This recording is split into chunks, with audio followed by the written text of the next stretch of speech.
5 seconds. Start. வணிகர்கள் மாநாட்டில் கலந்து கொண்டு சிறப்புரை ஆற்றிய மாண்புமிகு வணிக வரித்துறை அமைச்சர் அவர்கள் கூறியதாவது: அன்பார்ந்த வணிகர் பெருமக்களே, உங்களுடைய இந்த சிறப்புமிக்க மாநாட்டிலே சிறப்புரையாற்றும் வாய்ப்பினை நல்கிய உங்களுக்கு முதற்கண் என் நன்றி கலந்த வணக்கத்தை தெரிவித்துக் கொள்கிறேன்.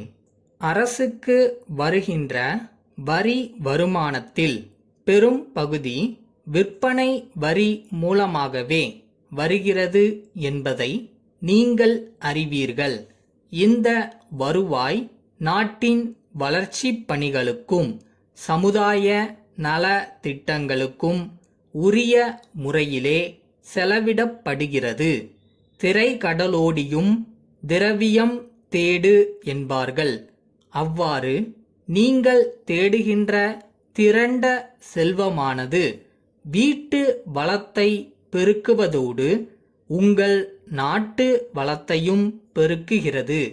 ஒரு நாடு செல்வ செழிப்போடு விளங்கினால் பிற நாடுகளில் அதன் மதிப்பு உயர்கிறது. இத்தகைய உயர்வுக்கு காரணமாக திகழ்கின்ற நீங்கள் நம்பிக்கையையும் நாணயத்தையும் இரு கண்களைப் போல பேணி காக்க வேண்டுமென்று கேட்டுக்கொள்கிறேன். இப்போது நாம் உலக வர்த்தகத்தோடு தொடர்பு வைத்துள்ளோம்.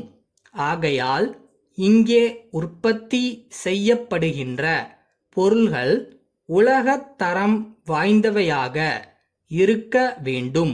அதே நேரத்தில் விலையும் குறைவாக இருக்க வேண்டும். அப்படியானால் தான் உலக சந்தையில் நம் நாட்டு பொருள்களுக்கு வரவேற்பு இருக்கும். உற்பத்தி தொழிலும் லாபகரமாக இருக்கும் என்பதோடு வேலை வாய்ப்பும் பெருகும். அந்த அடிப்படையில் நம்முடைய அந்நிய செலாவணி இருப்பும் அதிகரிக்கும். சில நேர்வுகளில் தெரிந்தோ தெரியாமலோ சிலர் செய்கிற தவறுகளால் இங்கிருந்து ஏற்றுமதியாகின்ற பொருள்கள் தரமானவையாக இல்லை என்று முத்திரை குத்தப்பட்டு திருப்பி அனுப்பப்படுகின்றன என்கிற செய்தியை நீங்கள் பத்திரிகைகளிலே பார்த்திருப்பீர்கள். அதனால் அண்டை நாடுகளில் நம்முடைய மதிப்பும் மரியாதையும் பெரிதும் பாதிக்கப்படுகின்றது. உற்பத்தியாளர்களுக்கு பேரிழப்பு ஏற்படுகின்றது. தொழிலாளர்களுக்கு வேலை இழப்பு ஏற்படுவதால் அவர்களுடைய வாழ்க்கை தரம் குறைகிறது. அதனால் நம்பிக்கையும் நாணயமும் காப்பாற்றப்பட வேண்டுமென்று மீண்டும் நினைவுபடுத்த விரும்புகிறேன். ஏற்றுமதியாளர்களை ஊக்குவிக்கும் பொருட்டு அரசு சில சலுகைகளை அளித்து வருகிறது. குறிப்பாக கடன் வசதி செய்தல், மானியம் அளித்தல், வரி குறைப்பு வழங்குதல், மூல பொருள்கள் எளிதில் கிடைக்கச் செய்தல், விற்பனை வசதி போன்றவற்றை அரசு செய்து கொடுக்கிறது. அவ்வப்போது வணிகர்கள் வைக்கின்ற கோரிக்கைகளை பரிசீலித்து தகுந்த நடவடிக்கை எடுத்து வருகிறது. ஒட்டுமொத்த வரி விருப்ப வரி என்கிற முறையில் வணிகர்களின் வசதிக்கேற்ப வரி செலுத்தும் முறையை அரசு எளிதாக்கியுள்ளது. வணிக பெருமக்களுக்கு அவ்வப்போது ஏற்படுகிற ஐயப்பாடுகளை தீர்த்து வைக்க அரசு அதிகாரிகள் ஆங்காங்கே நியமிக்கப்பட்டிருக்கிறார்கள்.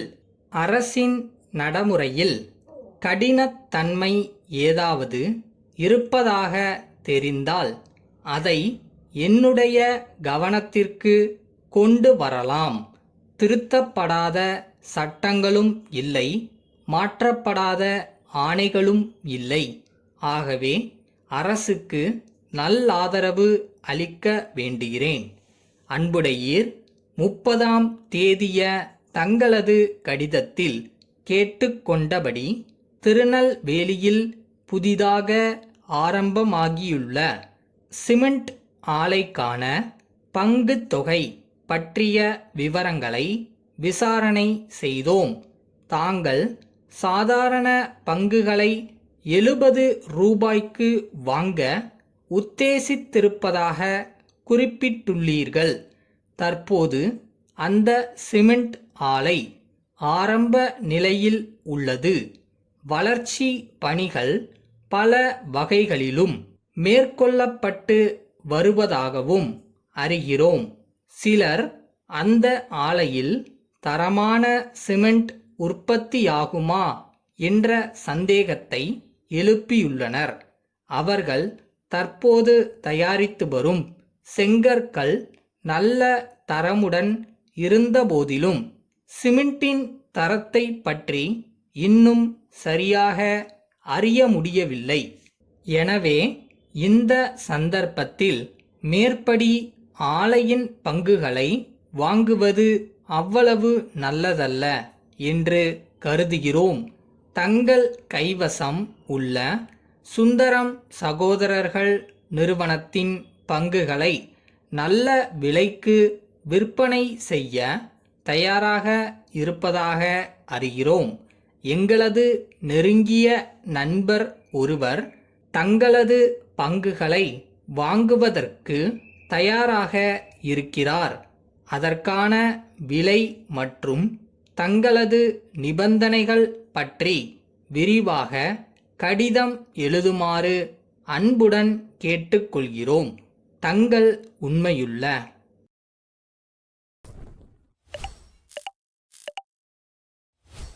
நம்ம வேலையை நம்ம செஞ்சுட்டு போயிட்டே இருப்போம். நடக்கிறதெல்லாம் கரெக்டாக நடக்கும். இறைவன் கொடுக்கறத கொடுப்பார்.